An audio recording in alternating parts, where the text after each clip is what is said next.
Guys, kailangan mo ma-turn on sa cellphone mo ang caller ID and spam protection. Tignan mo kung may features ng ganito ang cellphone mo. Pero karamihan sa atin, ang gamit nating mga cellphone ay latest na, kaya malamang meron yan. Importante ito ka-success. Huwag mong baliwalain.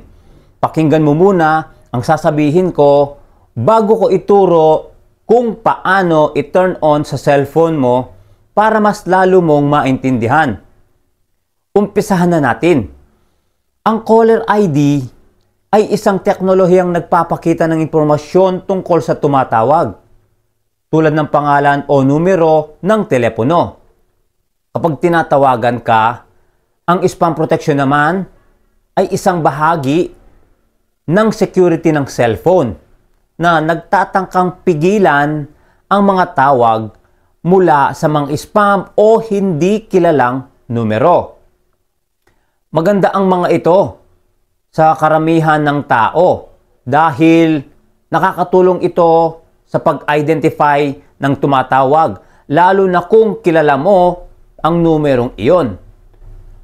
Maaaring makatulong din ang spam protection sa pag-iwas sa mga nakakairitang tawag mula sa mga hindi kilalang cellphone number o mga message na paulit-ulit nating natatanggap. Subalit, may mga pagkakataon na hindi lahat na perpekto dahil maaaring may ilang tawag na hindi na ma-identify ng tama o may mga spam na nakakalusot.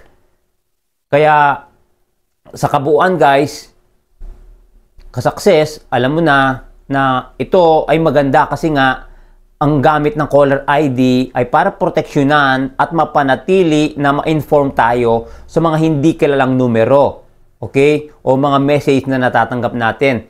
Kaya kailangan mag-ingat tayo para ligtas at secure yung mga account natin, especially yung cellphone natin, 'di ba?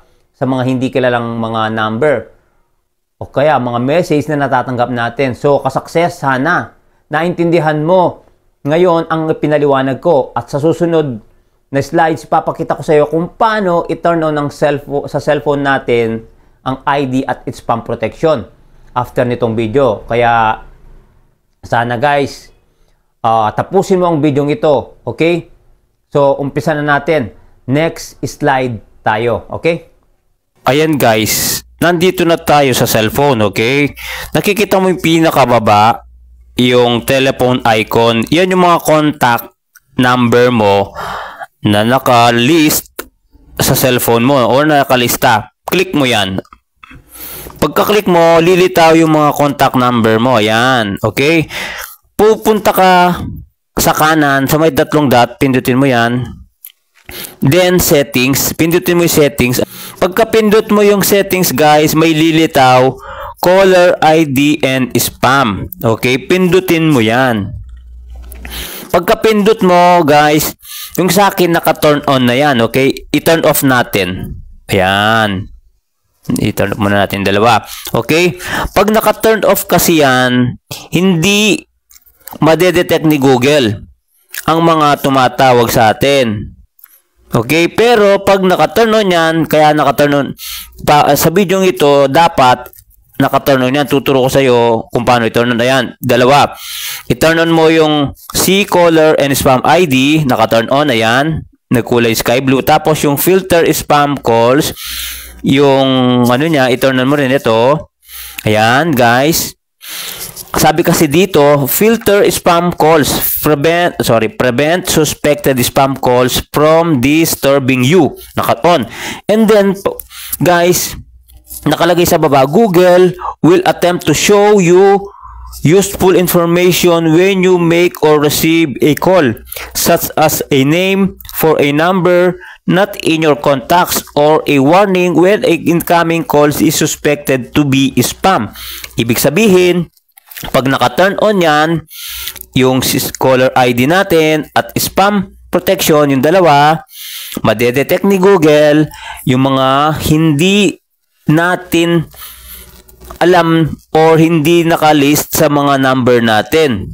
Okay, madedetect niya na wawarningan tayo ni Google na yung tumatawag sa'yo hindi mo kilalang number o yung message mo na tanggap mo hindi mo kilala. Kaya maganda naka-turn on yan para malaman natin at mag-ingat tayo sa mga tumatawag sa atin o nakakatanggap tayo ng message na mga scammer yon.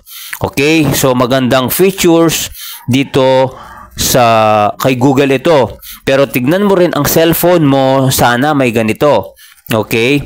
Na yung feature na ganito para maprotektahan mo yung cellphone mo. At saka yung number mo kasi as a content creator o lagi tayong gumagamit sa social media, minsan na-access nila yung number natin.